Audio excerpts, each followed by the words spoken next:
Welcome to the Two Chicks with Hiking Sticks podcast. We cover all things natural, cultural, and historical in the world around us. Sit back and enjoy our sometimes snarky, often funny, and never dull podcast. Howdy, everybody. How long have we been doing this? Over a year. And we're still laughing at the start of every damn video. I don't know why. I don't either. I don't know what it is, but it's because we're just so happy. We're excited I don't know about that. I don't know about just so happy, but... Well, I'm excited today. So I am Susan with Two Chicks with Hiking Sticks. I'm Monica. Boy, you didn't even let me finish my... I'm sorry. I'm excited. I'm Monica. And we cover the natural, historical, and cultural world around us. Today, we're covering one of the 63 national parks in the United States. It's exciting. You know what else? What? We're covering a national park in Texas. Yay. And you know what else? We're covering one of the two national parks in Texas that's not the popular one. Oh, okay. This poor park. You just gave it a complex. I really want to change the way people think about this park. So this is why we're going to cover this park. Okay. So this park is Guadalupe Mountains National Park. And it is located in West Texas. Like, way West Texas. Which is where, Big Bend is too. I've seen the signs for it, but okay. I've seen the signs. We all know. I've never been there. Okay. I didn't even have to ask. How close is it to Big Bend?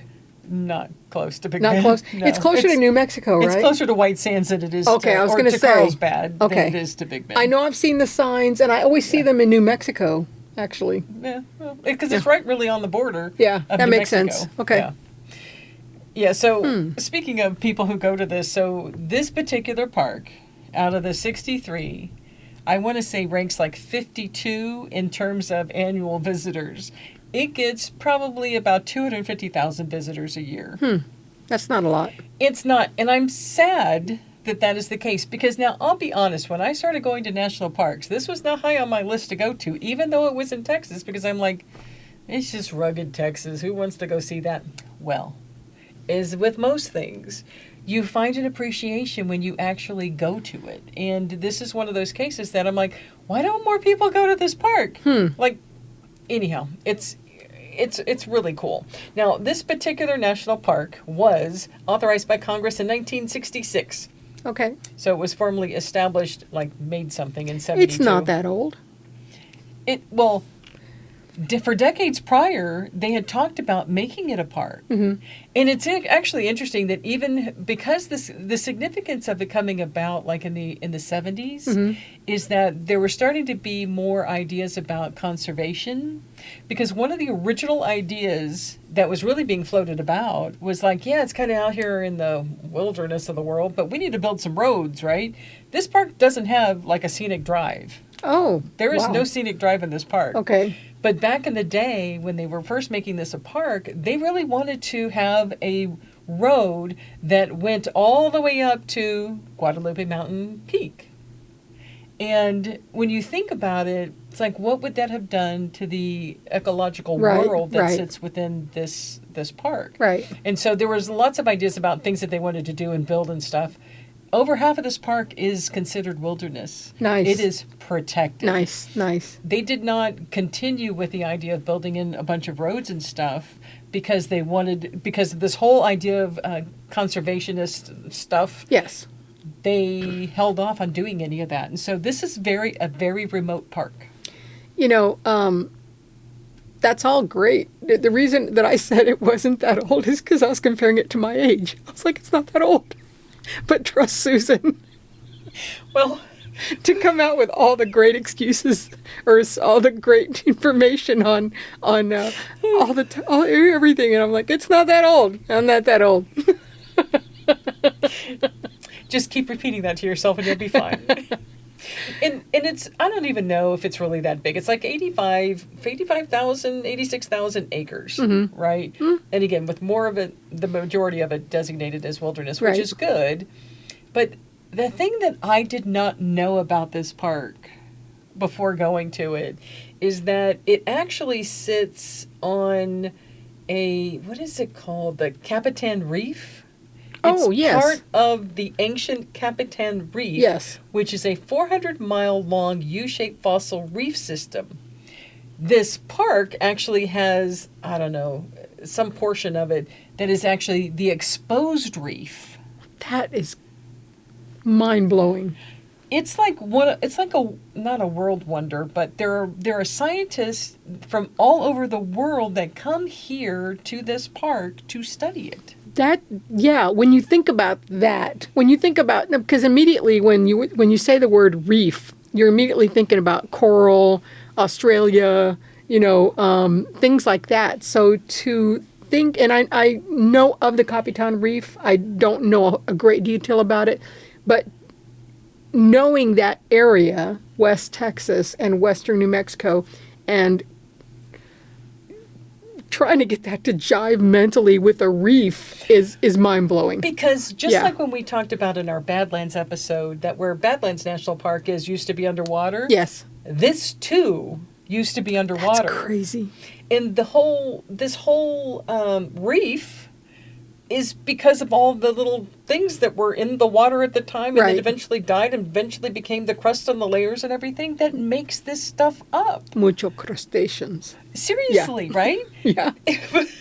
But it's mind-blowing when you go there and start to understand why it was important that we set aside this land to preserve this study of what this is a world that is millions of years old. Like 250 million years old. That's crazy. It is. So, again, this should boggle your mind that the history in this place is that old and why it was so significant that it needed to be preserved. Now, the other part about this park is that, and it's a highlight, is that it is the highest point in Texas. So Guadalupe Peak is the highest point in Texas. I want to say it's like 8751 feet high. Okay. Now, when you think about Texas, and we've talked a little bit about Texas before, is that, people say Texas, it's a whole other country. Yes. Well, I think they say that because when you look at the state of Texas and you look at elevation in the state of Texas, you go all the way down to sea level, basically, when you're down at the coastal areas. Right. And slowly as you're moving west, it's all going up. Yes. Right? So Yes. it's pretty much, average sea level, maybe 500 all the way up. You could draw a line from like Dallas down to San Antonio, down to the, southern part of Texas. Everything to the east is all very much kind of average sea level. Right. As soon as you start heading west out of San Antonio and Austin and Dallas, you start hitting into things that are more like our hill country, and then eventually you start moving into the mountains that we have out west. Yeah. And so when you think about how sea level down up to the highest point, it really stretches across Texas. Yes. Well, Texas is just the weirdest state In as many far ways. as ecology goes, because we run the gamut. Mm-hmm. The plains, the mountains, the coast, the swamps, the piney woods. Mm-hmm. It's all here. It's all here. And you can experience very clearly within Guadalupe Mountain National Park, you can experience desert-like conditions. Mm-hmm. You can experience the piney forest. You can experience, the upper elevations like where the peak is. They're all very distinct within this park, and which makes this park just one of those places that's like, there's so much that it can offer. So there's some piney woods there? Well, they have foresty kind of Oh, areas. okay. Yeah. I don't know that they're piney woods. Right, Not, okay, Not piney okay. woods, but actually they have a tree that is like my most favorite tree, and if I could figure out how to grow one here, I would. It's called the madrone tree. What's it called? Madrone. Madrone? It's Okay. like a red looking tree. It's beautiful in the fall, and I'll put a picture up I'm going to have because to look it up. I love this tree. It's just a beautiful tree. The bark is just an interesting color. But you go through these different sections when you go on different hikes and stuff, and it just is a thing of beauty. But before we get too far ahead, let's also remember who was probably living here long before all of us started to discover it. Oh, I don't know. How about the Native Americans? Indigenous people? Yes. Yeah, so let's talk about them, because we talked about them in another episode. The Mescalero Yes. Apaches lived in this area. Now, they had eventually kind of moved over here into the Guadalupe Mountain area because they were kind of getting pushed by the settlers that were coming into Texas. And then particularly once the Civil War hit, after the Civil War, they were kept getting pushed back. But I'm always amazed, and we've talked about this in many of our episodes, about how long they lived in this area and were able to live in such an inhospitable area. Yeah. But they knew how to get a hold of water sources. They knew how to feed off of animals and how to move along with the animals where they were so that they could eat. The agave was like their big thing. They used agave for many different reasons, for healing, for eating, for fiber, for whatever. Right. They really understood how to do that. And so that's how they could last as long as they did. But then eventually the settlers had their way and they got pushed out and eventually to reservation land. I still, and maybe it's because we live in in such a, what's the word? Materialistic world. It's difficult to put my mindset into making good use of every natural aspect that's out there, the way indigenous people were able to do, the way that they were able to take one plant or one animal and subsist on just that. Well, and it's true. And maybe we do it to some degree today, but I remember one of the places I had visited had all the parts of a bison, for example, and how the Native Americans used every piece of that bison. The stomach for, a water jug or whatever, right? I mean, it's amazing to think about that. Now, I know we use a lot of animal parts for a lot of different things and all, but I don't think that we do it to the level that was done before. No, and look at Alaska. The people that were living there, Eskimos, and I guess there were other probably Inuits. Thank you. That the whales. They sewed with the bones. There was everything. They used everything, and they made soap from the tallow. It's just crazy, and myself included. I'm not leaving myself out of here, but I whine if my web page doesn't come up fast enough. I know. Or you're actually microwaving a meal, which, microwave is a miracle of technology. And I'm like, I got to wait a whole minute for this to heat up.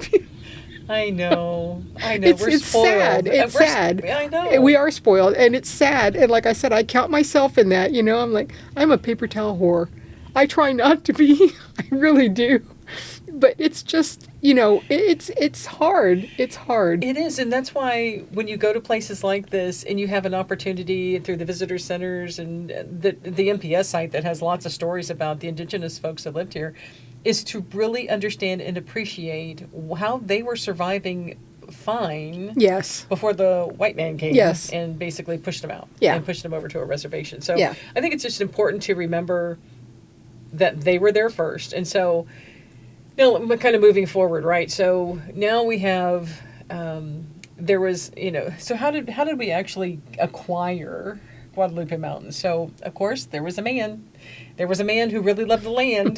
There was a man who loved the land. Thank God for these guys. But he was like... And women.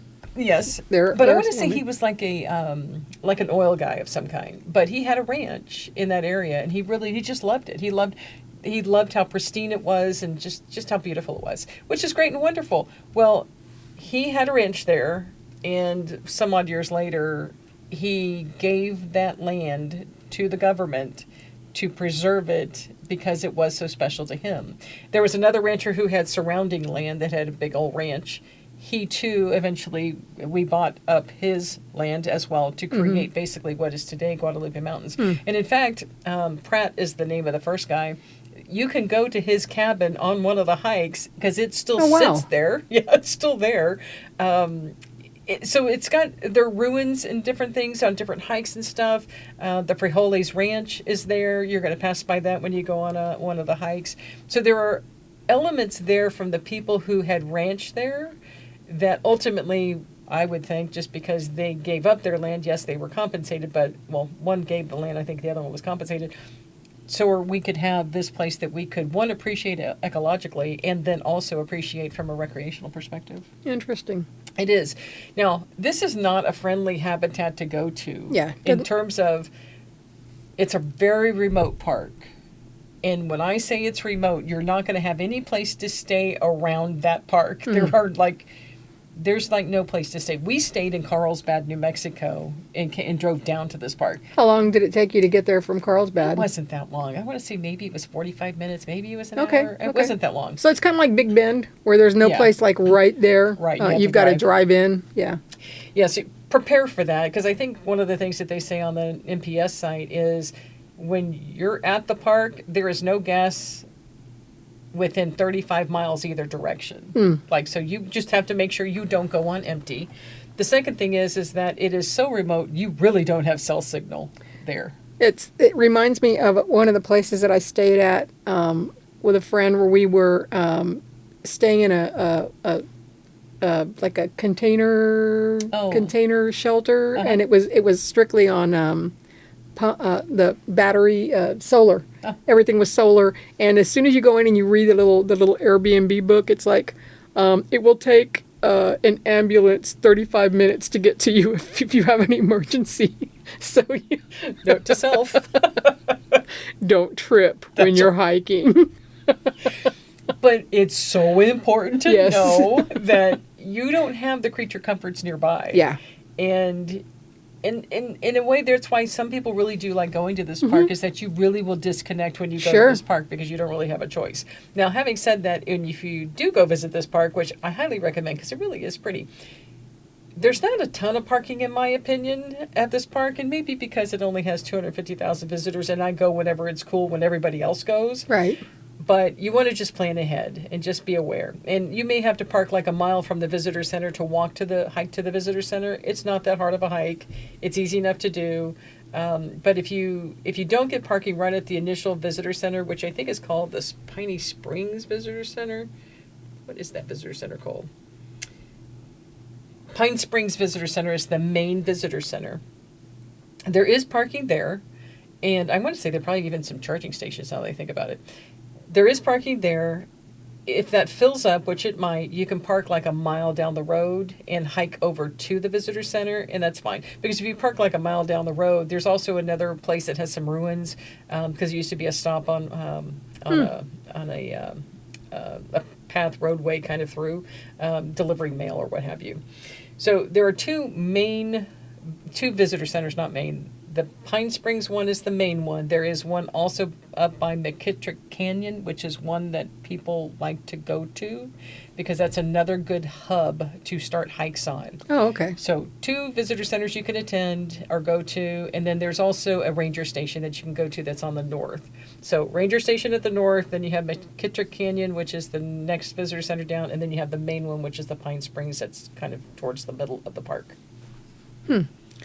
I wonder if those, I always thought it would be kind of cool to like work in one of those fire stations where, like, you stay up there. And the only thing about it is like, where would I go to the bathroom? So I follow a lady on TikTok because I follow people who do that. Do you have to climb down to go to the bathroom? Yes. Oh, forget it. I can't do it. Yeah, well, or you can have your little porta potty, but there is an outhouse. For the lady that I follow, she just got into her fire lookout, I think in the past week. Yeah. And she shows how she sets up and what she has to do and how she, does her stuff. And then, she has to go. But to get her stuff, she has to bring it all upstairs. Yeah. But it's a fascinating job. I think it would be kind of cool. Yeah. I would like to do it. The only thing is the bathroom part. Yeah, well, that would be there's that. I don't know. Middle of the night? I No. don't know about that. So Chamber pot. Back in the day, chamber pot. Now, let's talk a little bit about some of the things in terms of hiking. Now, I'm going to recommend you have to do the McKittrick Canyon trail. It's like a 4.6 mile trail, I believe, and it goes to Pratt Cabin. It also continues on, so you can do it even farther, but we only did the 4.6 mile to Pratt Cabin. In and out or loop? It's in and out. Okay. So 4.6 total? Yes, 4.6 Okay, total. Yeah. okay. So when you go, this is your opportunity to kind of actually walk through this little canyon area Nice. and see these trees and the madrone trees that I really like, and then eventually make your way up to where there's more trees, and that's kind of around where Pratt's Cabin is. So that is a hike that is absolutely worth doing. Moderate, easy. I would say it was fairly easy. Okay. It was easy. Now there's another hike that's called Smith Spring Trail Loop, which is in parentheses for Holy Ranch. Because at the for Holy Ranch, you can also, there's a, it's like a homestead in a way. And I think there's a museum there too. But that's kind of where you start this. And this is a loop. The Smith Spring Trail Loop is a loop. Now, it listed as easy. I personally didn't think it was easy. How many miles? That one is 2.3 miles. Okay. I did not think it was easy. I thought it had elements of moderate. Okay. But it has a payoff of a place that when you get to, which is where this foresty spring area is, you're like, I cannot be in the same park. Really? Seriously. It was one of those places that, like, it was a nice babbling brook. It had Wow. nice shady trees. So I'm like, it was really worth the time and effort to go on that loop. Interesting. Yeah, it was really cool. I recommend that one. Fun fact, Yes. the dog in the warning video Ego is named Frijole. Bean. Well, guess you gotta have something. It's a big old Rottweiler. Bean. Okay. Free Go ahead. So, You know, I got to put music in here somewhere. yes. Now, a lot of people also then do the actual peak hike. But the actual to get to Guadalupe Peak is more than I'm going to be able to do because there's some scrambling involved to Oh, some okay. degree. Yeah. That's to out get for all me. the way, Yeah. To get all the way up at the top, it is quite the heave-ho to be able to do. I'm not a scrambler. I'm not either. They also have a section of the park that has like the salt basin. I've not been to that part of the park, but that is part of this park. So I would say, like, if you go to this park, we have taken a couple of days to go to this park and then also hit Carlsbad Caverns National Park. Because you can really do those. Take a week and spend time between those two places, and it's Nice. pretty cool. Okay, cool. Yeah. And Roswell's not too far from there Yeah. if you want to take a detour and look at the alien stuff. Well, and then really you're kind of close to White Sands, too. Oh, that too, yeah. You really could take a good full week and Yeah. hit all three of those parks at one. yeah, and go to the one Alien trip. Museum, and boy, that's a whole journey right there. Right there. Woo! Anyhow, so that's about all I have to cover on Guadalupe Mountains National Park. It is a park that really is worth going to. It's not on the way to many places, and maybe that's why the visiting is pretty low. But concentrate on going to Carlsbad and staying there and being able to drive down. It's really a nice little day trip. So Yeah. take advantage of it. That sounds good. It's out of the way, but it's easy to get to. Absolutely. Okay. Yeah, and it's definitely worth it from when you think about what it represents in terms of time and this reef and the views that you get there. It's amazing. That's still crazy. The idea that it's part of a reef or Yeah. a prehistoric reef. That's just crazy. yeah, It crazy. is crazy. It's fascinating. It is fascinating. All right. Well, that's all I have to say on that, Monica. You have anything to add? I do not. Well, if you don't have anything to add, be sure you like us and subscribe to us and ring our bell. Yep. Give us a thumbs up. Give us a thumbs up. Ring our bell, You gotta share. Make sure. Thank you, Leslie, for our lovely little things. But Like and subscribe. yes, like and subscribe. We got merch. We got merch. Or you can buy us a coffee. Yes, you can do all of these things to support our channel and us bringing wonderful, interesting, exciting news back to you. We'll put the links up here to all that stuff. Yeah, we will. So you'll see those. Yeah. All right. Well, I have nothing else. That's it. All right. Well, you guys take care. Remember, Hike your own hike. hike. And we'll see y'all next time. Bye. Bye. Thanks for listening, and remember to follow our podcast wherever you get your podcasts and subscribe to Two Chicks with Hiking Sticks on YouTube, where you also get to see our lovely faces, pictures, and videos of our journey.